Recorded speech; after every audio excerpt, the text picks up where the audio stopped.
habíamos quedado en la parte de lo que era el estar interpretando como tal esta disposición en el sentido de entregar eh, la contabilidad. Y me quedé en la parte, si mal no recuerdo, en la parte de lo que es la significación económica. La significación económica nos diría, bueno, entonces en este caso la autoridad quisiera ahorrar recursos, tener mayor información de los contribuyentes para poder hacerse de información y poder evaluarlos o asistirlos de manera oportuna. Por otra parte, tendríamos también el método de interpretación doctrinal, es decir, ¿qué es lo que la doctrina está señalando para poder justificar eh,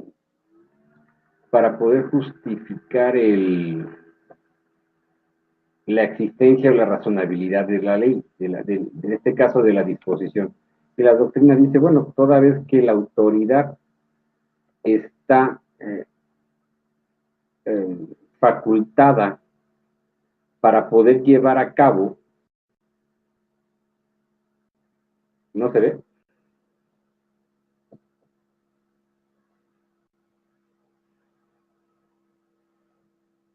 No me veo. Hola, hola.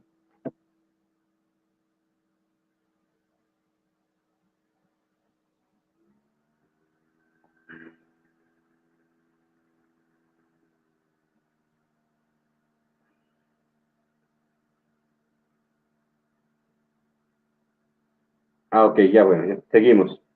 Entonces decíamos que en este caso ya vamos a ver la congruencia en cómo podemos interpretar la disposición fiscal en materia de presentar la declaración. Ya habíamos hablado de que la significación económica nos dice, bueno, la autoridad dice que por favor presentemos la declaración, nuestra contabilidad electrónica tendrá más información y podrá llevar a cabo el cumplimiento de sus actividades para lo que está creado en materia de fiscalización. Por otra parte, la materia doctrinal dice, bueno, la doctrina, ¿qué podría entender? La doctrina diría, en lo general deben de implementarse todos los procedimientos necesarios para que la autoridad lleve a cabo su cumplimiento de sus funciones. Entonces, desde el punto de vista doctrina dice, oye, no hay un procedimiento en el cual tú te hagas de manera pronta de esa información. El método de interpretación restrictiva nos diría que es el que restringe o reduce el sentido literal de la ley. Hay quienes dicen, hay quienes aplicaron una manera de mal comentario.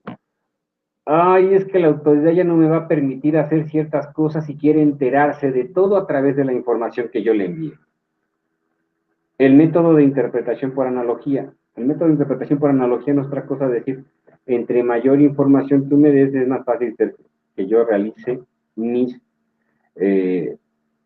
actividades, mis objetivos. Por otra parte, los métodos y técnicas de interpretación en materia fiscal, y esto por precisar la diferencia existente entre interpretación e integración de una ley, diríamos que la interpretación supone la investigación de lo que el legislador ha querido decir y ha dicho efectivamente en una particular regla de derecho. ¿Se acuerdan que el típico chiste que tenemos nosotros en la carrera que recibimos de los maestros cuando estamos estudiando? Las leyes los hacen los economistas, las redactan los abogados y las ponen en práctica los contadores. Eso es lo que nosotros sufrimos todos los días. La integración consiste en colmar una laguna existente en la ley mediante la búsqueda de la norma aplicable al caso. A grosso modo podemos señalar, ¿dónde te dice cómo vas a llevar a cabo una devolución, una compensación en cada uno de los impuestos? Tácitamente no te lo dice. La ley del impuesto al valor agregado te dice, tienes un saldo a favor, ¿qué puedes a ello? Pues solicitarlo en devolución. ¿A dónde te tienes que voltear? Pues si tú puedes revisar toda la ley del impuesto al valor agregado, no te va a dar un procedimiento tal que te permita establecer el hecho de cómo vas a solicitar la devolución. Te tendrías que ir al Código Fiscal de la Federación y a todas las demás disposiciones y reglas expresas para poder llevar a cabo la solicitud de devolución conforme a un marco conceptual. La jurisprudencia, por su parte, es el conjunto de derechos magnos y constitucionales de la Carta Magna de los tribunales sobre una materia determinada. de las cuales se puede extraer la interpretación dada por los jueces a una situación concreta. En estos meses estaremos esperando nosotros que haya muchas resoluciones o posiciones en materia de los tribunales para que se emiten las jurisprudencias correspondientes en materia de devoluciones y compensaciones principalmente. Ahora, para finiquitar esta parte de la introducción que es necesaria, la resolución miscelánea tiene su origen en el artículo 33, fracción 6 y 35 del Código Fiscal de la Federación, que habla de las disposiciones de carácter general. El artículo 33 dice: las autoridades fiscales para el mejor cumplimiento de sus facultades estarán a lo siguiente. 1.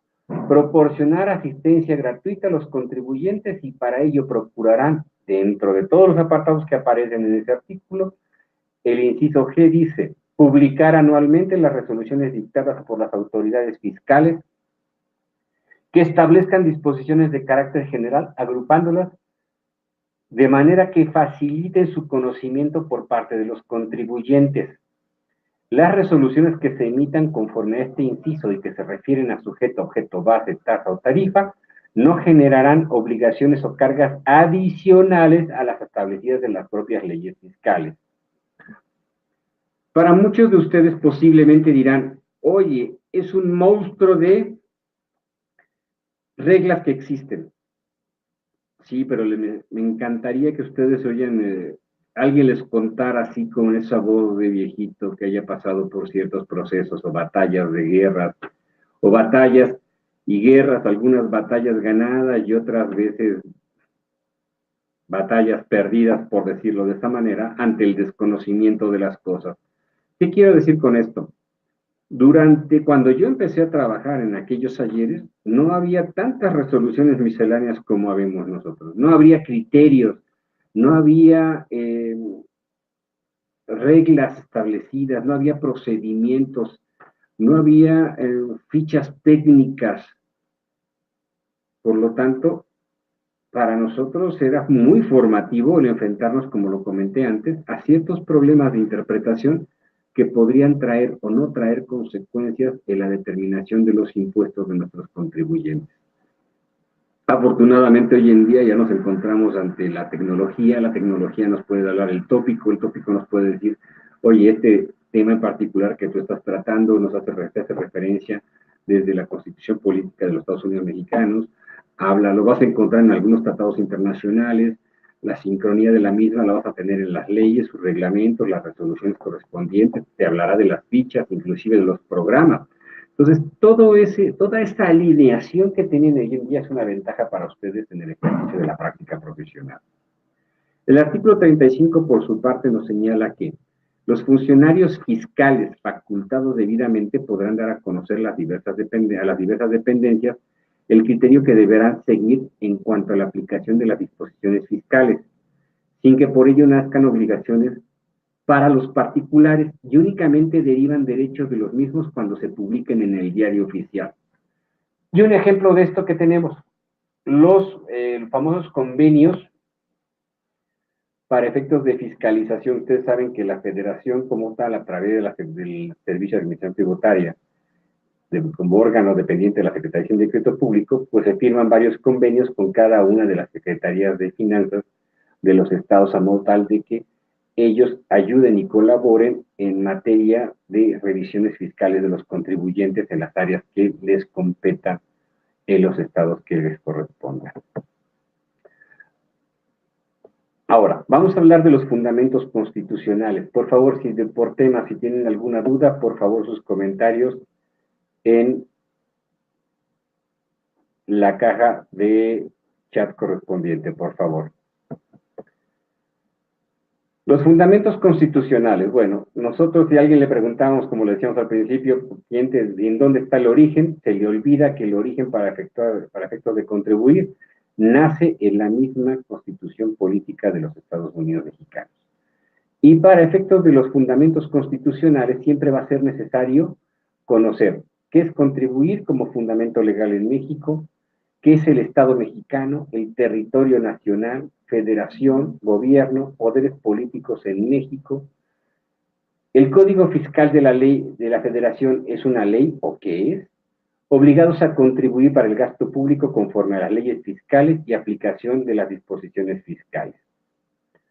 El mismo artículo 31 nos señala de la Constitución Política de los Estados Unidos Mexicanos que es obligación de los mexicanos contribuir para los gastos públicos, así de la Federación como de los estados, de la Ciudad de México y del municipio en que residan, de la manera proporcional y equitativa que las leyes dispongan.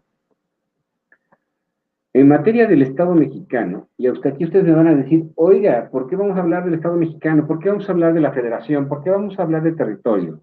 Porque es importante desde el punto de vista de todo lo que señala el Código Fiscal de la Federación, que nosotros tengamos presentes estos conceptos, porque si no los tenemos presentes, posiblemente tendremos lagunas en la interpretación de las normas señaladas en el Código Fiscal de la Federación.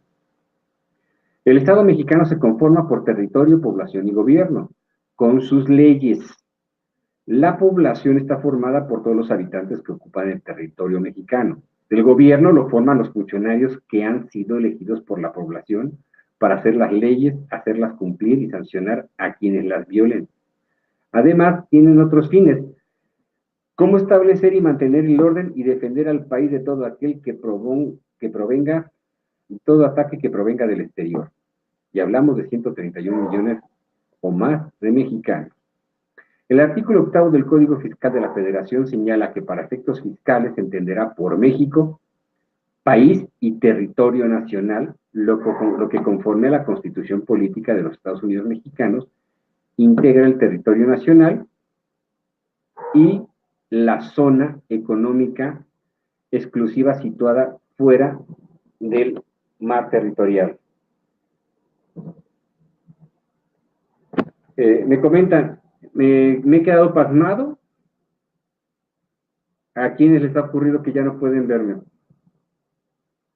El artículo 42 del Código de la Constitución Política de los Estados Unidos Mexicanos señala que el territorio nacional comprende las partes integrantes de la Federación. Las islas Guadalupe, Revillagigedo, la plataforma continental y los zócalos submarinos, las aguas de los mares territoriales y el espacio situado sobre el territorio nacional. Y en este caso la Federación son los 31 estados y la Ciudad de México.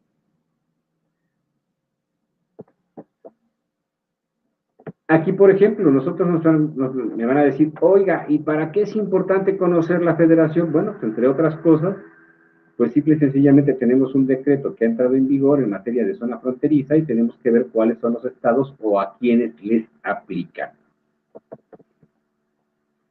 ¿Qué es el gobierno? El concepto principal de gobierno es la autoridad gobernante de una unidad política que tiene por objeto tanto dirigir, controlar y administrar las instituciones del Estado, como regular una sociedad política y ejercer autoridad.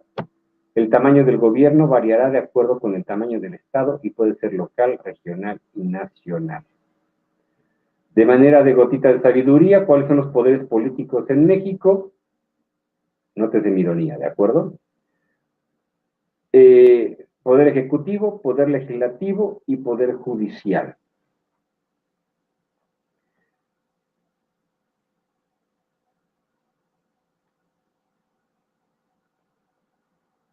Ahora bien, cuando hacemos una pregunta, ¿el Código Fiscal de la Federación es una ley o qué? Eso es con toda la intención, porque hay ocasiones en que pensamos que el Código Fiscal está por encima de otras leyes, sin embargo, es una ley que anteriormente se conocía como la ley fiscal, dependiendo del análisis que se dé, puede estar al mismo nivel de las otras leyes, o en su caso, como orientadora de ciertos procesos, podrá estar encima. Y sigue siendo una ley como tal. Este Código Fiscal de la Federación ha pasado por todo el proceso de legislación como tal durante todos los años. Obligados a contribuir para el gasto público conforme a las leyes fiscales.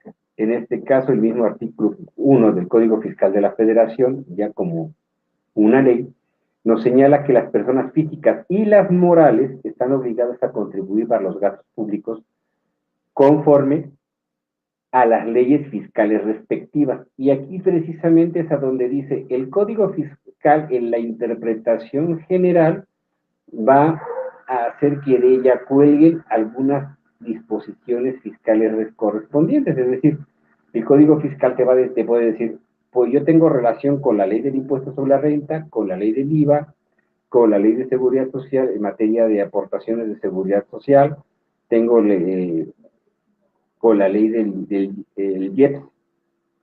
Entonces, estas disposiciones, las disposiciones de este código se aplicarán en su defecto y en sí perjuicio de lo dispuesto por los tratados internacionales de los que México sea parte. Solo mediante ley podrá destinarse una contribución a un gasto público específico. Y aquí hablamos de tres cosas distintas. Hoy en día y a través de los tratados que se firman con la OCDE, los códigos fiscales, el Código Fiscal de la Federación busca en mucho estar alineado con cada uno de los tratados internacionales. Por lo tanto, podríamos decir que en su caso pueden complementarse o aclararse algunas disposiciones señaladas o en el Código Fiscal de la Federación o en los tratados internacionales. Y por otro lado señala que solo mediante ley se podrá destinar una contribución a un gasto público específico. El mismo Código Fiscal, que seguimos ahora en los fundamentos constitucionales. El artículo 5 del Código Fiscal establece que las disposiciones fiscales que señalen cargas a los particulares, normas que se referencien al sujeto, objeto, base, tasa o tarifa, y a las que señalan excepciones a las mismas, así como a las que se fijan las infracciones y sanciones, son de aplicación estricta. Aquí pregunta nada más para efectos de evaluación. ¿Cuántas leyes son las que conocemos nosotros que existan, que tienen por sí mismas un sujeto, un objeto, una base o una tarifa? Estamos de acuerdo que encontraremos entre ellas muchas. ¿Por qué? Porque nos van a generar el pago de alguna contribución o impuesto. Ahora, por su parte, en materia de la relación jurídico-tributaria, ya vimos una pequeña introducción, ya hablamos del origen desde el punto de vista constitucional, el hecho de contribuir, pero ahora, algo que a veces nos queda a nosotros duda, y es muy difícil que en la práctica podemos llamarle a las cosas por su nombre. ¿Qué es lo que quiero decir? Definir correctamente la relación jurídico-tributaria. Para efectos de la relación jurídico-tributaria debemos de conocer algunas definiciones, ver cuáles son los elementos de esta relación tributaria, qué es una obligación tributaria y cuáles son los principios de la misma. Ahora, leamos algo. La relación jurídico-tributaria puede definirse como un vínculo jurídico obligacional surgido en virtud de las normas reguladoras de las obligaciones tributarias que permiten al fisco como sujeto activo. Y aquí en este momento ya queda claro. El sujeto, tenemos un sujeto que es un sujeto activo, que es el fisco.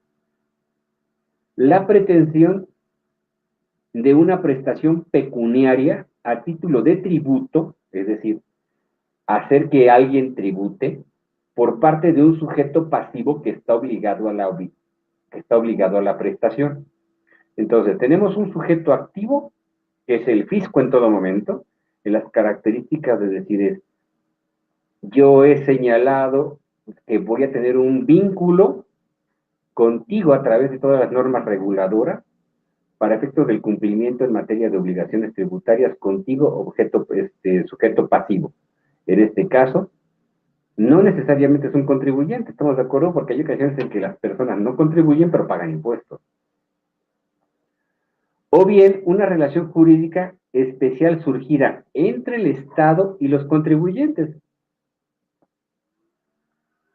a partir de las normas reguladoras de las obligaciones tributarias.